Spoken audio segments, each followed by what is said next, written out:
external student. He then cleared NET exam in twice. He did PhD in socio-cultural history of the Gonds of Madhya Pradesh in 2011. His PhD is published in book form in 2013. After clearing NET examination, he was appointed as lecturer at Bharatiya Mahavidyalaya Morshi, district Amravati in 2000. He worked there till 2003, and from June 2003 he has been appointed as lecturer, now professor at the Department of History, Rashtra Sant Tukadoji Maharaj, Nagpur University. In addition to this post, he also holds the post of assistant coordinator of Indira Gandhi National Open University Study Center since 2008 till the date. He is also foreign student advisor and warden of Dr. Nelson Mandela International Student Hostel, Nagpur University since 2015. He is a member of several professional bodies, life member of Indian History Congress, life member of Indian National Trust for Art and Cultural Heritage, life member of Interdisciplinary Policy Research and Action, life member of Akhil Maratha Itihas Parishad, life member of SOSSA, life member of IIPA, New Delhi. He is also nominated by Honorable Vice Chancellor on various committees of university. He is also engaged in several other academic and administrative endeavors. He has chaired and was a guest speaker of several professional bodies, both of national and international reputed. He has visited Sri Lanka, Indonesia, Thailand, America for academic participation. He is also created with 6 books published, 3 edited volumes, and 48 papers published in both national and international journals. He has also contributed 2 chapters for Gazettes of Government of Maharashtra.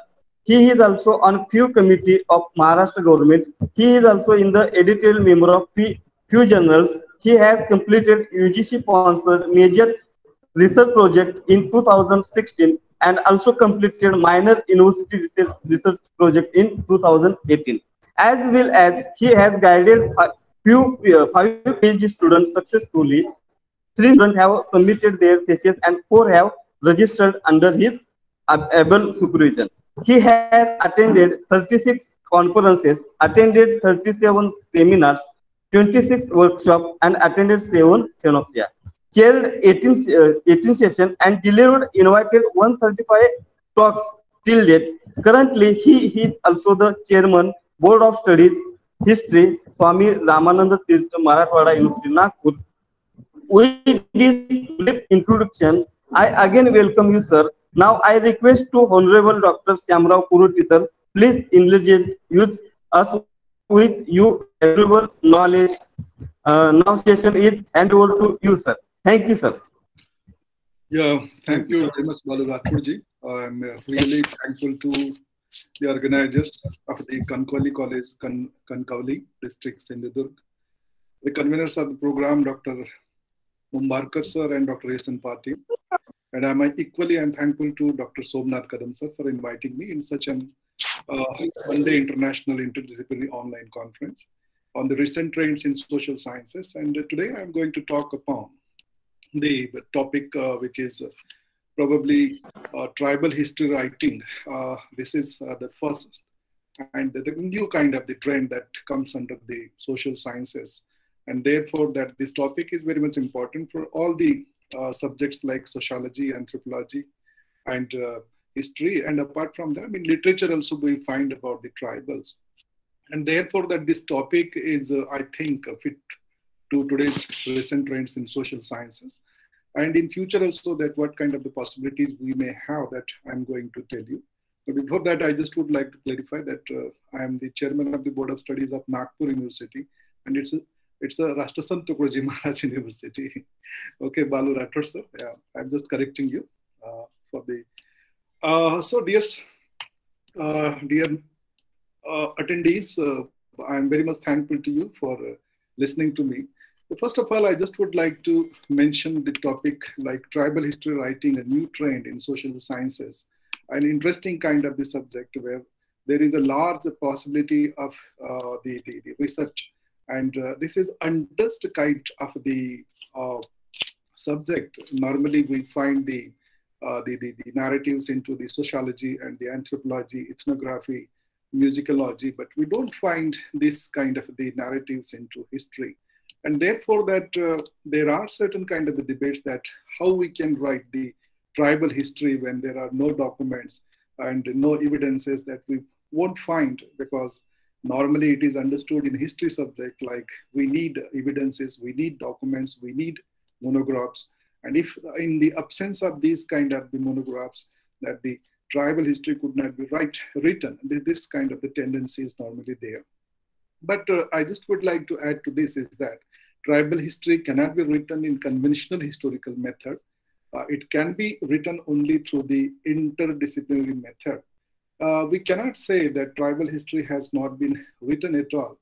The problem is with us because we have never tried to understand their culture. We have never been tried to figure it out, what kind of the tattoos, what kind of the rituals, what kind of the language, what kind of their understanding, what kind of the myths and legends they follow. So the entire history of the tribal community is largely based upon their understanding, their myths, and probably that I would like to say that oral traditions, tribal culture and tribal societies are basically based upon oral traditions. And through that oral traditions, generally the tribal societies are monitored.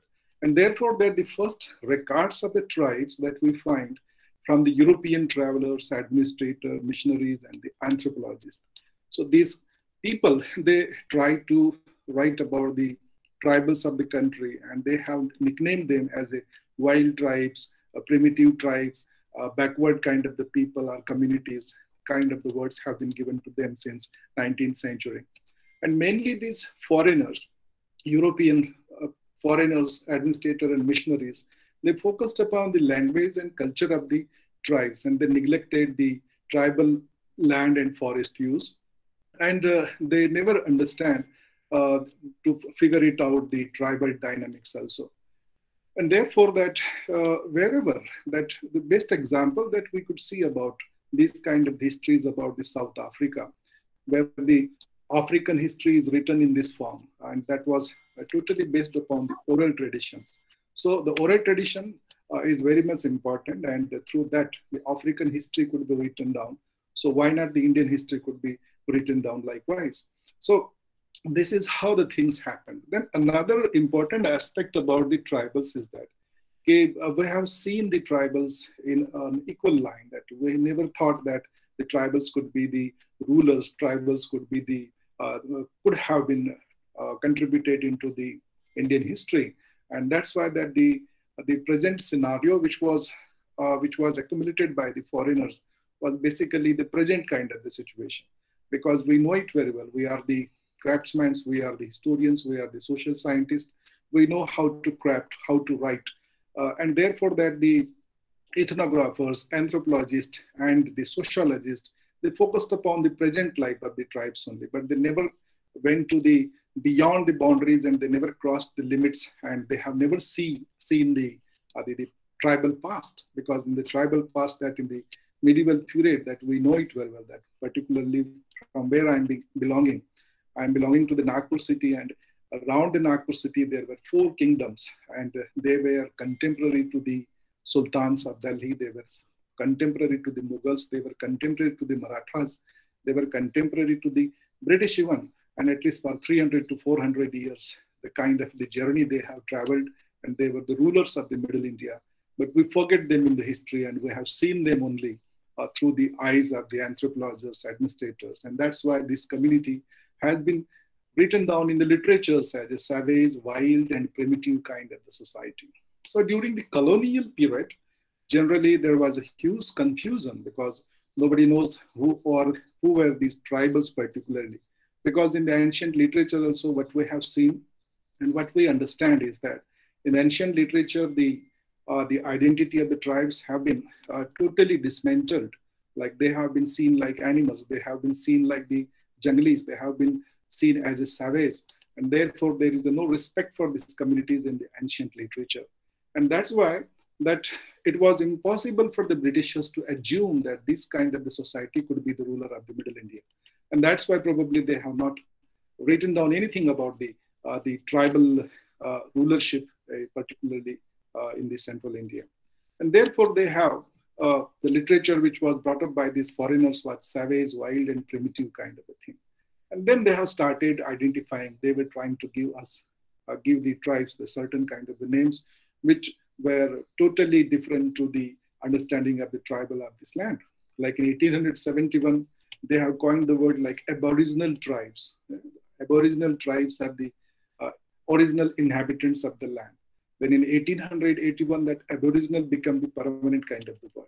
In 1891, that animistic and primitive kind of the cultures has been given to the tribal people. In 1925, again, there was a debate because there were groups. Some of the people said, no, tribals were not savage. That some of the people said, no, they were primitive. And there was a debate, and therefore that the study has started like who were the tribes. This was the debate that started from 1925 onwards. And this is how that the tribe word was actually coined in 1941, that there started the debate over the tribe word. Then what happened after the post-independence era, like in the Nehruvian paradigm, from 1947 onwards, that constitutional safeguards have been given to the tribals, and the identity was already dismantled by the Britishers during the colonial period. And therefore that these tribes, so-called the tribes, that the question arises known as the Adivashi Prashna, or the Adivasi question. And thereafterwards it was resolved through the constitutional norms that they should have been given a proper identification. And that's why the 5th and the 6th schedule of the constitution was constituted to safeguard the interest of the tribes of the country. But again, the problem was there, like from 1951 onwards, that we know regarding the human and nature conflict started, then tribal agrarian economy has been given some kind of the importance. And then there was once again a debate over the tribes and caste. So whether the tribes are independent or they are belonging to the caste, or the caste or tribes or both are different, the kinds of the debates were there. Then again, the different kinds of the historiographic kind of the methods have been applied upon the tribal studies, particularly the Marxists. They were thinking that these tribes, they have actually came from the exploitative nature of the colonial period, and that's how the tribe has actually came up. They have connected the connection of the tribals with the revolts that they did against the Britishers in the 19th century, mostly. And this is how that the balkanization of the tribals have been started. That who were the tribes? The tribes have been given different names in the different places. And from 1970 and 80 onwards, that the period was the post-structuralism and post-modernism. Here that the tribes used to consider themselves different to the others. Somehow the people thought that they were totally different with the so-called mainstream history, and therefore that original history and original kind of the knowledge, that indigenous kind of the knowledge from them should be shared with all the community people. And that's why that the people have started again to read and write about the tribals, because they concluded that every community is different than other, and this kind of the concept has been accepted by the post-structuralist and post-modernist. And there is how that the colonial state was held responsible for the mess among the tribes, and then that the tribes have been actually brought into a different kind of the picture. Particularly when I talk about the subaltern historiography from 1990 onwards, there was one sub-discipline of the subaltern historiography, and that was environmental history. And that Chipko Andolan of 1973 became the milestone in India, because from there onwards, that only that we came to know about the environmental agitations, environmental protest in the country, and the tribes were connected with that forest and resource use in India particularly. Earlier, the forest resources were occupied by the non-industrial societies, but 1973, these were the years when we come to know that now that the forest or the forest sources are occupied by the industrial society. And this kind of the society was known as more progressive, more modern than the primitive kind of the tribes. So there was a huge difference between the culture, or we could say the survival tactics of the tribes and the modern society. And that is how that we come to know about the tribals were different to others.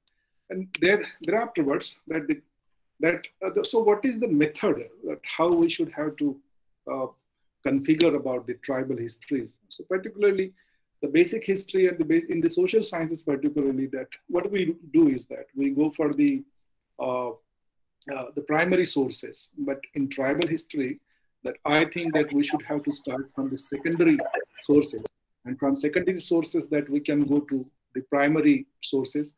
And that is how that we can collect the historical data, and that could be brought into the mainstream, the so-called mainstream pedagogy. So this is how the trained is different. You know it very well, and therefore that nowadays that there are certain kind of the subjects upon which the scholars are writing, like what kind of the histories are written down by the people during this contemporary world. Particularly, there are certain writings upon the tribal autonomy, because like in the Northeast India, that some of the tribes are asking for the tribal autonomy. Not only that, but there are some of the tribes in the Central India also who are trying to grab the tribal autonomy by their control over the natural resources. Then there is another the kind of the thing that has to be understood, like the environmental history of the tribes, because that is how that the today's world is concerned about mostly. And therefore that what we can learn from the tribes, because tribals never went to the the so-called mainstream uh, community to learn that how to live. Instead, that the mainstream people used to go to the societies and they ask them that how is your social structure, how is your economy works, how is your the survival tactics, and so many things. So naturally, that the complex kind of the information, indigenous kind of the knowledge can also save us from so many things. And therefore that the tribal survivor and the resource use pattern of the times could be brought into picture by the scholars. Then environmental histories, as I told you, histories of the identity. As I started my lecture, like that there is a confusion about the identities of the tribes, and that's why that we need to understand them in the proper way. Cultural studies are very important kind of the aspect, because in world in wherever that you will go today also, that in the world conferences that cultural studies are given more important, because that cultural develops in a very complex way and it needs too much time to take a proper kind of the shape and size. And therefore that tribal culture is also very interesting kind of the subject which could be studied perfectly. Then indigenous knowledge about several things, like today that uh, we are going through the very complex kind of the situations, but today also that we find that the tribes residing in the forest areas, they isolated, and probably they are saved from the pandemic kind of the situation. So in that kind of the things, that in some of the situations that we can definitely consult the tribal people's life, so that we can save ourselves, because these people are living in extreme kind of this conditions, but till today they are there on the picture. And therefore that there must be something with them that has to be understood by the so-called modern society. And with this note, that I know because of the time constraint, there are so many things to be discussed, but it may not be permissible for me at this moment. And with the submission of this, my uh, little a small speech, that I conclude my lecture. Thank you very much. Thank you, sir. Thank you very much for your valuable guidance. Now I would like to invite Mr. Yuvraj Mahalinge, sir, Assistant Professor and Head of the Department of Economics and co-convener of the conference, to propose a vote of thanks.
Sir आवाज येत नाहीये.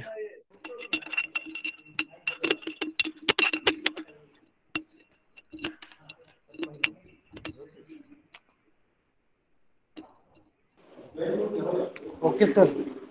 Mahalinge, sir, please Okay. continue. Vote of thanks. Audible? Okay. Okay. Thank you, sir. Good afternoon, everyone. On the occasion of the One Day International Interdisciplinary Web Conference organized by EQUAC and Social Sciences Department, Kankoli College, Kankoli. On behalf of Kankoli College and the organizing committee, express my sincere thanks to plenary session resource persons, Dr. Shamrao Koreti sir, Head Department of History, Rashtrasant Tukroji Maharaj, University Nagpur. And I also thanks to Dr. Suvasini Padmanathan, visiting lecturer, Higher Educational Institute, Colombo, Sri Lanka. And thank you, ma'am and sir, for your very effective, impressive, and meaningful guidance. Okay, thanks again. Okay. Oh.